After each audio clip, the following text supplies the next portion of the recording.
नमस्कार, मी आकाश झालटे. Marathi one news चॅनलवर आपले हार्दिक स्वागत आहे. चला तर पाहूया आजच्या काही ठळक घडामोडी. टिटवाळ्यातील विनायक आशिष अपार्टमेंट मधील अनधिकृत बांधकामावर महापालिकेचा कारवाईचे आदेश.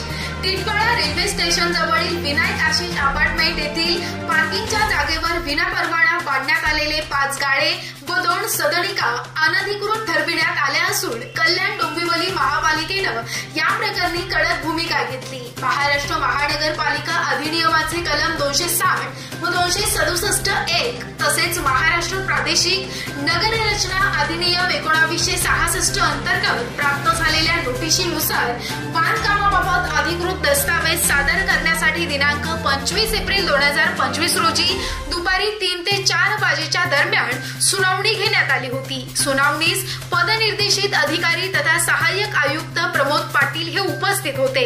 मात्र सुनावणीमध्ये महेश गोयल यांनी बांधकामासंबंधी कोणतेही अधिकृत दस्तऐवज सादर करण्यात आले नाहीत. त्यामुळे सदर बांधकाम अनधिकृत असल्याचा ठराव करण्यात आला. महापालिकेच्या आदेशानुसार संबंधित बांधकाम 15 दिवसांच्या आत स्वतःहून काढून टाकण्याचे निर्देश देण्यात आले आहेत. अन्यथा पोलीस बंदोबस्तात महानगरपालिका स्वतःची कारवाई करून संपूर्ण खर्च बांधकाम कामगार धारकांकडून वसूल करणार आहेत. या व्यतिरिक्त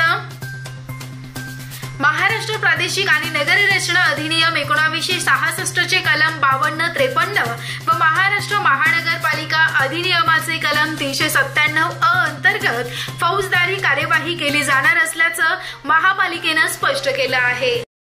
तर या होत्या आजच्या काही ठळक घडामोडी. उद्या पुन्हा भेटू याच ठिकाणी. धन्यवाद.